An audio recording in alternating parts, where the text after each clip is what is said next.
Where are you at with Caleb Williams? Are you locked into him as QB1 for this year's class? Absolutely locked and loaded. I don't think there's any questions here for me. Where things do get interesting is like QB2, QB3, but you are going to get what you're going to get with Caleb Williams. Now, in his past 2 seasons with USC, started each of his 3 years in college, so made his start as a true freshman at Oklahoma before transferring, followed Lincoln Riley over to USC. And I mean, there's really not a ton of question marks about Caleb Williams' game, right? He's an absolute gamer. The play is never over for a guy like Caleb Williams. There is never a moment where the defense can give up on the play. And that is going to be Caleb Williams' greatest strength coming in. He's got probably some of the most natural feel that I've seen for a quarterback, just playing the position. He feels the pocket just so innately. He can navigate it on the inside of the pocket, throw from the outside. He can slide through pressure.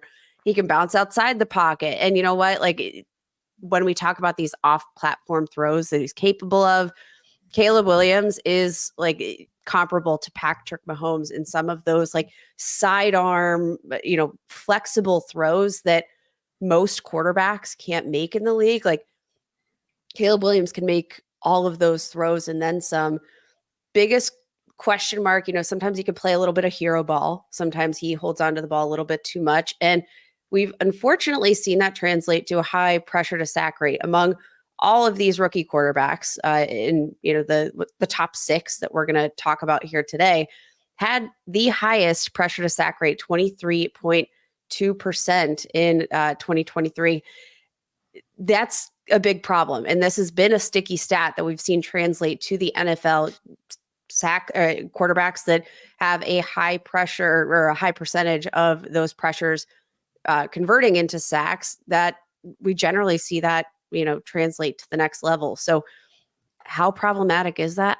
I don't necessarily think it is, because really we're betting on the arm talent, supreme arm talent. And he's a mobile guy, which we know is a total cheat code for fantasy, 10 plus rushing touchdowns in each of the last 2 seasons.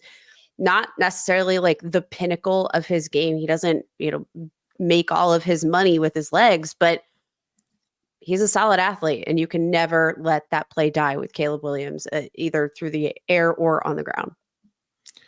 Yeah, he's electric, right? Like that he's definitely that dynamic kind of playmaker that I think you're looking to take a swing on early in the draft, and first overall in this year's class. I think makes perfect sense to me as well. And there's just so many positives for Caleb Williams. I know you mentioned sack rate and stuff like that, but I'll start with the positives. Because after last episode, Bears fans, they were not happy with me, judging by my DMs and mentions. And at first I was kind of like, oh, we have a lot of Bears fans that listen to the pod, but then I realized they might not be listening anymore. But if they are, if they stuck around, here are all the positive things that you're about to get in your offense. Because I mean, John, for all the positives that he's going to bring, he's also coming into a situation where like they didn't earn this first overall pick. They got it via trade. So like, with the offseason moves, they're setting Caleb Williams up for success to showcase all of these strengths. So hit him. Absolutely. Yeah. The strengths are there. And it, specifically around Keenan Allen and DJ Moore. And that's kind of where I got the heat right, because we had, I think it was a quote graphic that went out. I realized after it was kind of taken out of context a little bit. I think Bears Twitter got concerned or mixed up with BFF. Everything gets taken out of context, guys. Come on. Exactly. Right. So they were out there chanting "bear down" on my front lawn on Sunday night. But I stand by it. The Keenan Allen, DJ Moore, I think can be very good weapons for Caleb Williams. And I think it helps Caleb Williams potentially even more so in this situation in Chicago. So starting again with those strengths, I mean, 91.4 passing grade for his career, really nice number there, 88th percentile among quarterback prospects since 2017. You mentioned the arm talent, the playmaking ability. Trevor mentions it in his draft guide as well. That shows in his big time throw rate as well, 6.5%, which is second best in this class, but it's also 84th percentile among all quarterback prospects. Again, Um, Also, his turnover worthy play rate was strong, 2.5%, which was 84th percentile among that quarterback prospect pool. So a nice balance there in delivering those kind of huge plays while limiting the negatives as well. And then I'm with you. I love the arm talent. I know, negative play rate. It's not perfect by any means, but I can absolutely live with it for those kind of big game-changing plays that he's fully capable of, and the type of upside and overall passing talent that is worthy of at least a top 5 pick in most drafts, right? And the other side of that big playmaking upside, like you said, is the rushing ability, right? He's not like your typical high-end rusher who's carrying the ball 10 times per game like a Lamar Jackson or Deshaun Watson or Jalen Hurts, those guys coming out. But when he does take off, I think that's what he puts himself arguably kind of on the level with those guys. If you're looking at like his missed tackles forced per attempt, 0.32, that's the third best mark among Power 5 college quarterback prospects since 2017, which is just behind Anthony Richardson, who was a perfect 10 RAS athlete, and Sam Howell as well, RIP.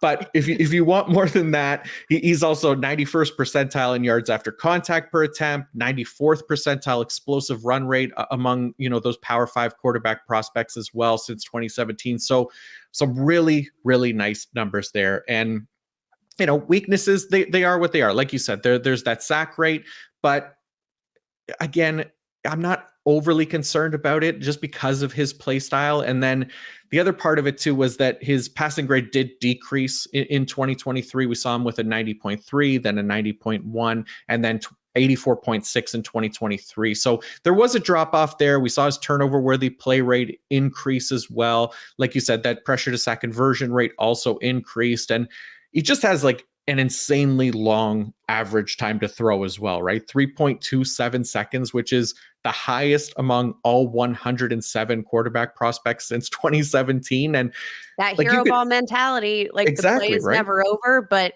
on the flip side of that, the play is never over. Like, yeah, this dude is not going down without a fight, which is a good thing, but it does, the fact that he's holding onto the ball, it does, correlate very well with that pressure to sack rate, because again, he's not throwing away the ball because he wants to make these plays. Now, I will say, worth noting in terms of that PFF passing grade decreasing from the 2022 to 2023 season, I do want to mention that he had a finger injury that hampered him slightly through the 2023 season.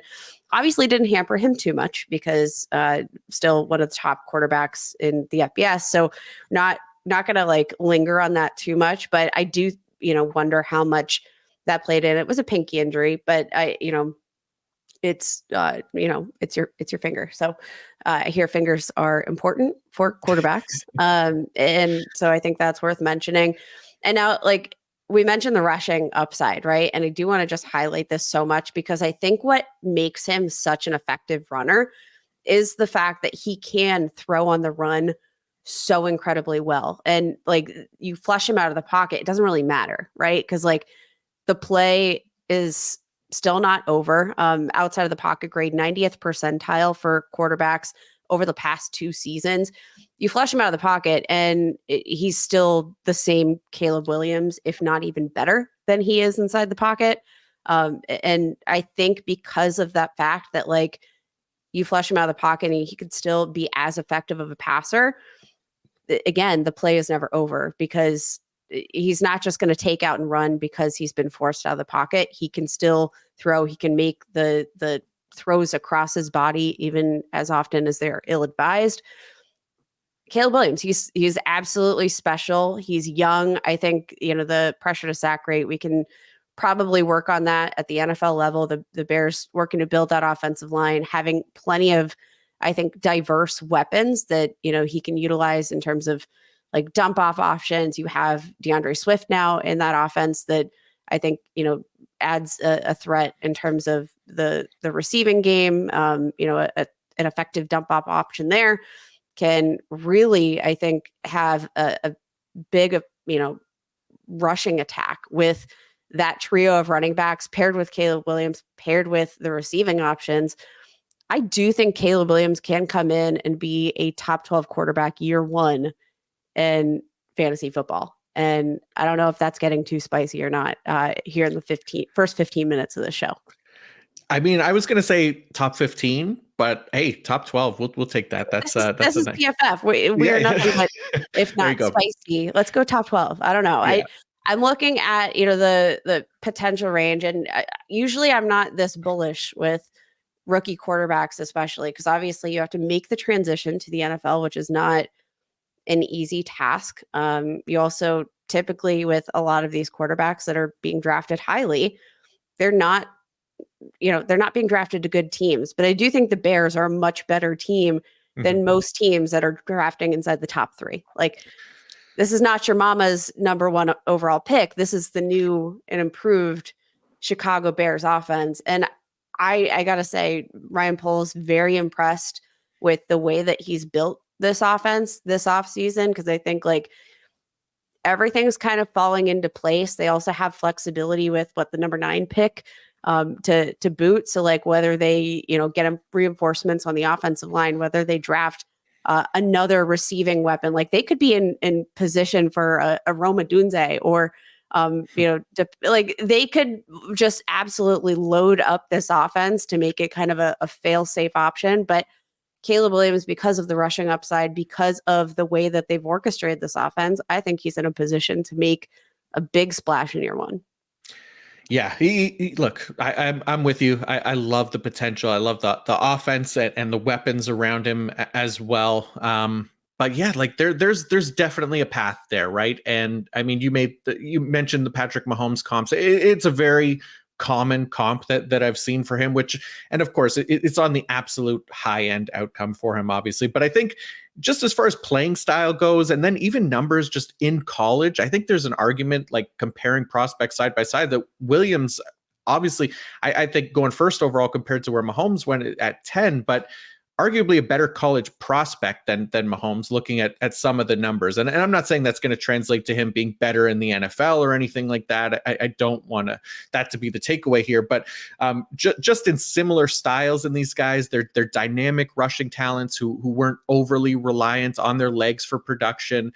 And they shared very similar tendencies in the passing game as far as like average depth of target, below average time to throw, below average air yards percentage, while still producing strong results on the field in terms of like first down and touchdown rate. Mahomes was 36%, Caleb Williams was 39%, and then almost identical in terms of their accuracy, right? So overall catchable target rate, 74% for Caleb Williams, 72% for Mahomes. When you move that to 10 plus yards ADOT, it's 61% for Caleb, 59% for Mahomes. And then 20 plus yards downfield, it's 51% for Caleb, 52% for Mahomes. So there's very, very close similarities there. And you could look at all of Caleb's other metrics where he could be considered the better college prospect, right? In a lot of other key metrics, specifically surrounding passing grade and situation-specific passing grades, things like that. Caleb does score better. So, Beckett, please don't make a quote graphic that I'm saying Caleb Williams is Patrick Mahomes or better, but that is just some of the similarities there. We're evaluating it's prospect evaluation, which doesn't necessarily mean that this is how these players are going to turn out. It's not saying that one is better than the other, but when the comparisons you're trying to draw here are when they're coming out of college and into the NFL draft. Like, let's say that timeline stops, how do they compare? And that is what you're trying to say, Jon, not that, don't come at us. Yeah. For the sake of my family, please just For the sake of your front lawn.